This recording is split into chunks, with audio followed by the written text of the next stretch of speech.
சிவாய நம. திருச்சிற்றம்பலம். தென்னாருடைய சிவனையை போற்றி எந்நாட்டவர்க்கும் இறைவா போற்றி. அருள் திரு நால்வர் பொற்றால் எம் உயிர்த்துணையே. பெரும்பற்ற புலியூரானை பேசாத நாளெல்லாம் பிறவா நாளே என்ற சிந்தனையில், அருட்சிந்தனையில் ஒரு சிறிய தொகுப்பாக நேற்றைய தினம் விடுபட்ட ஒரு பாடலை இன்று நாம் சிந்திக்கிறோம். இந்த பாடலுடைய நம்ம சிவபெருமானாரை பாடுவதினால் நமக்கு என்னெல்லாம் நன்மைகள் கிடைக்கும். சில பேர் கேட்பாங்க, என்னடா எப்போ பார்த்தாலும் தேவாரம் திருவாசகம்னு படிச்சுக்கிட்டே இருக்கிற, இதனால் உனக்கு என்னப்பா கிடைக்க போகுது அப்படின்னு கேட்பாங்க. அது அவங்களுக்கு புரியாமை அறியாமையினால் கேட்குறாங்க. ஆனால் அதுக்கு அழகாக நமக்கு நேற்றைக்கு நம்ம சிந்தித்த அந்த சுந்தரமூர்த்தி சுவாமிகளுடைய அருளி செய்த அந்த தமிழ் பாட்டிலிருந்து திருப்புகழூர் என்ற தளத்தில் பெருமானாருக்கு சிவபெருமான் அருளிய ஒரு அருட்பாடலை நம்ம பார்க்குறோம். நம்ம சிவபெருமானாருடைய தோழராகிய நம்பியாரூரர் சொல்கிறாரு இந்த கருத்தை. அதுக்கு முன்னாடி ஒரு சின்ன சிந்தனையை சொல்லிவிட்டு அதுக்கு பிறகு அந்த பாடல் நம்ம கடைசியாக சிந்திப்போம். அதாவது, பொய்மையாளரை பாடாதே எந்தை புகழூர் பாடுமின் புலவீர்கள் அப்படின்னு சொல்கிறாரு. அந்த பாடல் தெரிந்த அளவில் முதல்ல நான் பாடுறேன். தம்மையே புகழ்ந்து இச்சை பேசினும் சார்வீனும் தொண்டர் தருகில. தம்மையே புகழ்ந்து இச்சை பேசினும் சார்வீனும் தொண்டர் தருகில. பொய்மையாளரை பாடாதே எந்தை புகழூர் பாடுமின் புலவீர்கள். பொய்மையாளரை பாடாதே எந்தை புகழூர் பாடுமின் புலவீர்கள். இம்மையே தரும் சோறும் கூரையும் எத்தலாம் இடர்கடலுமாம். இம்மையே தரும் சோறும் கூரையும் எத்தலாம் இடர்கடலுமாம். பொய்மையாளரை பாடாதே எந்தை புகழூர் பாடுமின் புலவீர்கள். பொய்மையாளரை பாடாதே எந்தை புகழூர் பாடுமின் புலவீர்கள். திருச்சிற்றம்பலம். அதாவது, தம்மையே புகழ்ந்து இச்சை பேசினும் சார்வினும் தொண்டர் தருகிலா. பொய்மையாளரை பாடாதே எந்தை புகழூர் பாடுமின் புலவீர்கள். இம்மையே தரும் சோறும் கூரையும் ஏத்தலாம் இடர்கடலுமாம். பொய்மையாளரை பாடாதே எந்தை புகழூர் பாடுமின் புலவீர்கள் அப்படிங்கிறாரு.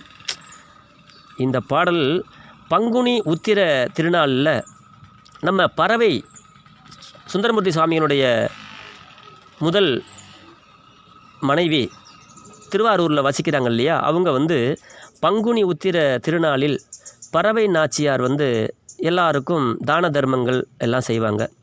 அப்படி செய்யும் அறக்காரியங்களுக்கு அன்னம் பாலிக்கிறது, அடியார்களுக்கெல்லாம் சீருடை கொடுக்கறது, காவி வழங்குவது, அந்த மாதிரிலாம் வருஷம் அவங்க வழக்கமாக செஞ்சுக்கிட்டு வர்றது வழக்கம்.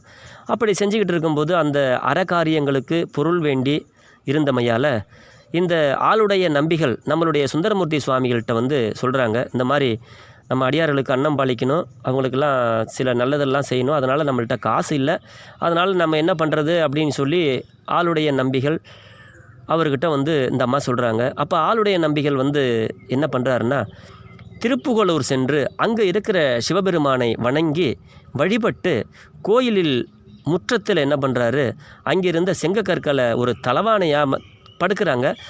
தலையானை இல்லாமல் இருக்குது. பக்கத்தில் இருந்த ஒரு செங்கக்கல்லை தலையானையாக எடுத்து வைத்து பின்னர் அங்கே தூங்குகிறார்.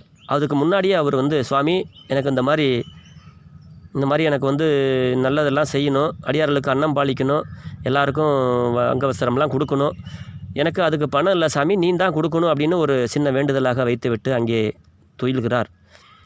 அப்படி தூங்கி அப்படி எந்திரிக்கும் பொழுது அந்த தலையில் வைத்திருந்த அந்த கல் அப்படி தூங்கி எழுந்து பார்க்கும் வேளையில் அந்த தலைக்கு உயரமாக இருந்த அந்த செங்கல் எடுத்து பார்க்குறாரு. பொன்னாகி அப்படியே பொன்னாயிடுச்சு அந்த செங்கக்கல்.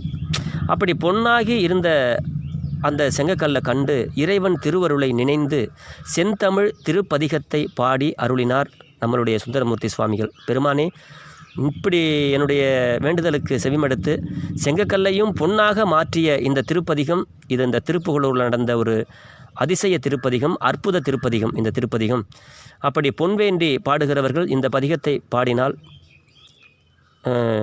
நல்ல பலன் கிடைக்கும். அப்படி அதில் வர அந்த ஊரில் இந்த செந்தமிழ் பதிகத்தை பாடி அருளினார். அதுதான் இந்த பாடல்.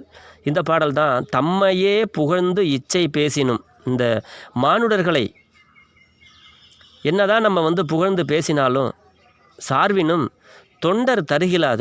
யாரும் ஒருத்தரும் எனக்கு பொண்ணு பொருள்லாம் தரமாட்டாங்க. ஏனென்றால் பொய்மையாளர்கள். அப்படிப்பட்ட இந்த பொய்மையாளர்களை பாடாதே. உங்களுக்கு எல்லாமே வேணும்னா யாரை பாடணும்? எந்தை புகழூர் பாடுமின் புலவீர்கள் இம்மையே தரும் சோறும் கூரையும் ஏத்தலாம் இடர்கெடலுமாம் அம்மையே சிவலோகம் ஆள்வதற்கு யாதும் ஐயுறவு இல்லையே.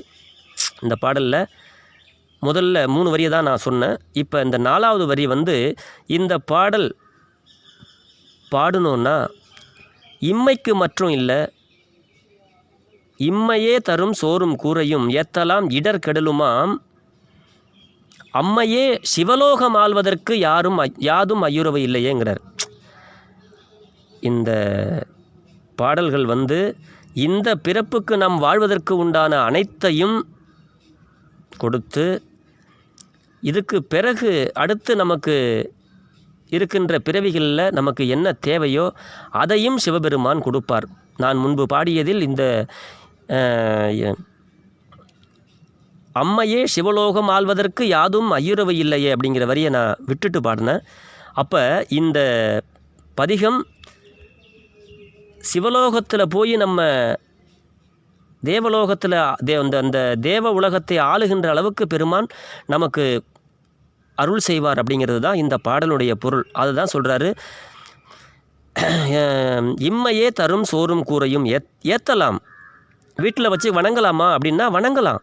சிவபெருமானாரை வீட்டில் வச்சு வணங்கினா கஷ்டம் வரும், அப்படி வரும், இப்படி வரும்னு நிறைய பேர் பொய் சொல்லுவாங்க. அதெல்லாம் நம்பாதீங்க. அதாவது நமக்கு வருகின்ற இடர்கள் அனைத்தையும் கெட்டுப்போகும்.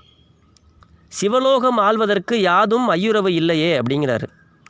சிவலோகத்தை ஆள்றது அளவுக்கு நமக்கு பெருமான் ஒரு அருளை கொடுப்பார். இதில் நீங்கள் சந்தேகமே படக்கூடாது, ஐயுறவு சந்தேகமே படக்கூடாது அப்படின்னு நமக்கெல்லாம் சொல்கிறாரு. அப்படி சிவலோகம் ஆள்வதற்கு யாதும் ஐயுறவு இல்லையே அப்படின்னு சொல்லி சொல்கிறாரு. சிவலோகம் ஆள்வதற்கு யாதும் ஐயுறவு இல்லையே அப்படிங்கிறது இந்த பாட்டினுடைய கருப்பொருள். அதுதான் தம்மையே புகழ்ந்து கொண்டு இச்சையாக பேசினாலும் தம்மை அடுத்திருந்தாலும் இறை தொண்டருக்கு சிறிதும் இறங்கி தரமாட்டாத பொய்மையுடைய மானுடரை பாடாமல் என் அப்பன் எழுந்தருளியிருக்கும் திருப்புகழூரை பணிந்து பாடுங்கள் புலவர்களே. அவ்வாறு எம் ஈசனை பாடினால் இம்மையான இந்த பிறவியிலும் வேண்டுவன ஆகிய நல்ல உணவும் இருக்க இடமும் சிறந்த உடையையும் அவன் தருவான். இவ்வகையால் இறைவனை துதித்து துன்பங்களையெல்லாம் போக்கிக் கொள்ளுதலும் ஆகும் இந்த பாடல். இதோடு மட்டுமில்லை, வரும் பிறவியில் சிவலோகம் அதாவது கைலாயத்தை நம்முடையதாக நாம் ஆள்வதற்கு ஐயமில்லை அப்படிங்கிறார். விளக்கம் சொல்கிறாரு சுவாமி. பொய்யுடைய மாந்தரான அறிவிலிகளை புகழ்ந்து பாடுவதை விடுத்து எல்லா உலகிற்கும் தந்தையாகிய எம் புகழூர் அண்ணலை புகழ்ந்து பாடுவீர்களாக. அது நமக்கு இந்த பிறவியில் உண்ண சிறந்த உணவும் நல்ல ஆடையும் வசிப்பதற்கு இடமும் அடுத்த பிறவியில் சிவலோகத்தை ஆளக்கூடிய பேரின்ப நிலையையும் ஏற்படுத்தும். இதில் ஏதும் ஐயம் வேண்டாம் நமக்கு எடுத்து சொல்கிறார் நம்மளுடைய சுந்தரமூர்த்தி சுவாமிகள். இதைவிட அதாவது சிவலோகத்தை ஆளக்கூடிய பெரிய பேற்றை விட வேறு ஏதும் இந்த உலகில் பெரிய பேரு உண்டா என்பது நாம் சிந்திக்கணும். அப்படிப்பட்ட பேர் எதுவுமே இல்லை. அப்படி எதுவுமே இல்லை. ஆக இறை தத்துவ நிலையை அறியாமலும் உலக நாயகியான உமையம்மையின் ஞானப்பாலை சிவஞானத்துடன் குழைத்து அருந்திய ஞானமே வடிவாகிய திருஞான சம்பந்தர் பாடல்களையெல்லாம் நாம் பாடுவோம். சிலர் இதை அறிவில்லாத ஆணவ தற்குறிகள் சில பொய்யான கதைகளை எல்லாம் இப்பொழுது மூட்டை கட்டி சொல்வார்கள். அதையெல்லாம் நம்பாதீர்கள். இம்மையே தரும் சோறும் கூறும் ஏத்தலாம் அம்மையே இடர்கடலுமாம் அம்மையே சிவலோகம் ஆள்வதற்கு யாதும் ஐயுறவு இல்லையேங்கிறாரு. அப்படிப்பட்ட இந்த பாடல்களை நாம் தினம் ஒரு திருமுறை பாடல்களை பாடி சிவபெருமானாரிடத்தில் இம்மைக்கும் அருமைக்கும் வேண்டியவனவற்றை எல்லாம் பெற்று நலமோடு வாழ்வோம் என்று சொல்லி பெரும்பற்ற புலியூரானை பேசாத நாளெல்லாம் பிறவா நாளை என்ற சிந்தனையை நிறைவு செய்கிறேன். சிவா. திருச்சிற்றம்பலம்.